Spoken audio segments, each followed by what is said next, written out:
of you who don't know me, or if you've never been here before, welcome.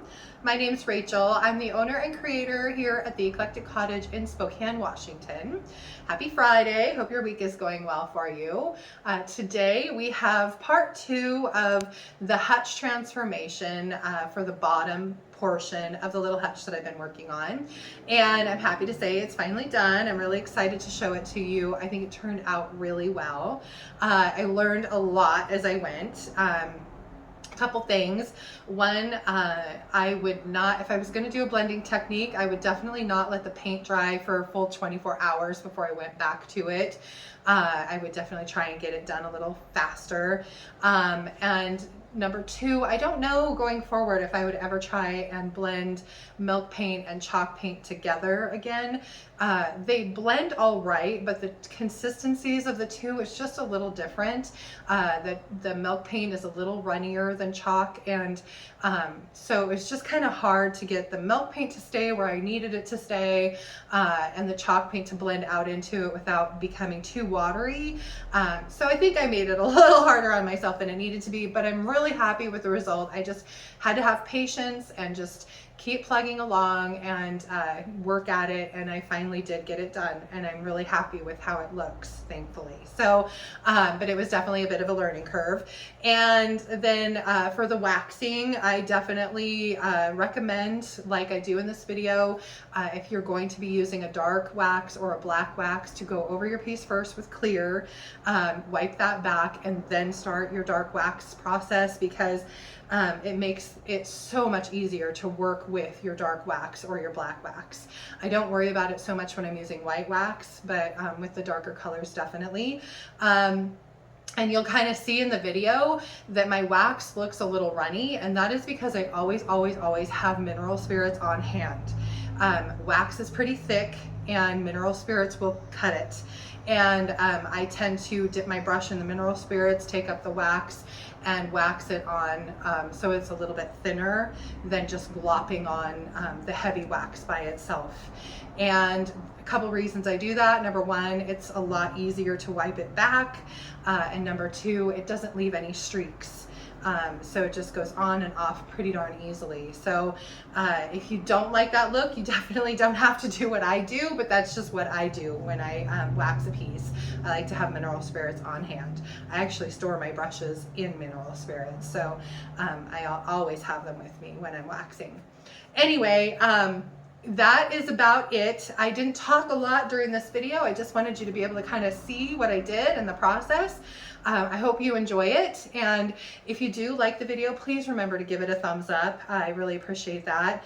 And if you want to see more of my content and the things that I'm working on here in my kitchen, please remember to subscribe to my channel and then hit the little notification bell, and that will let you know when I upload new content. Currently, I'm trying to stick to Tuesdays and Fridays.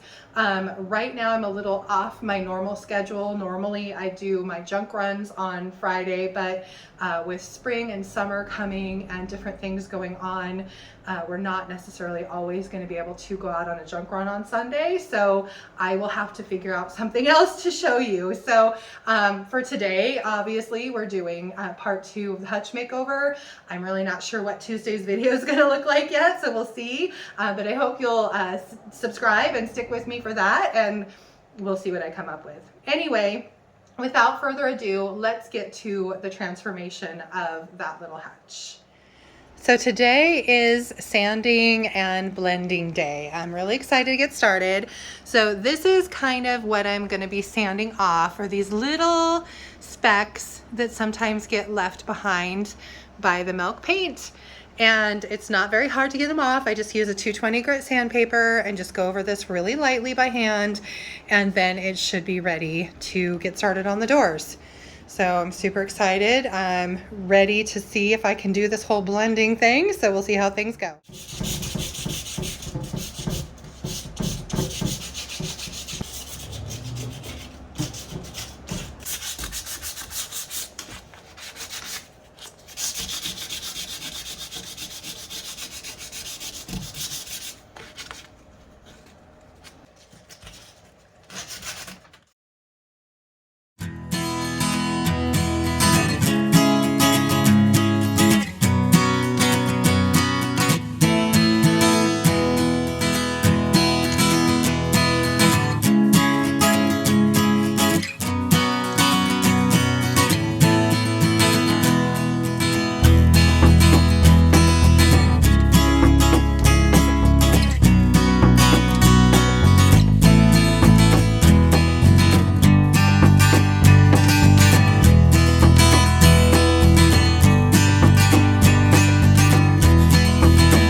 for today. I hope you enjoyed the video and the transformation of the bottom portion of this little hutch.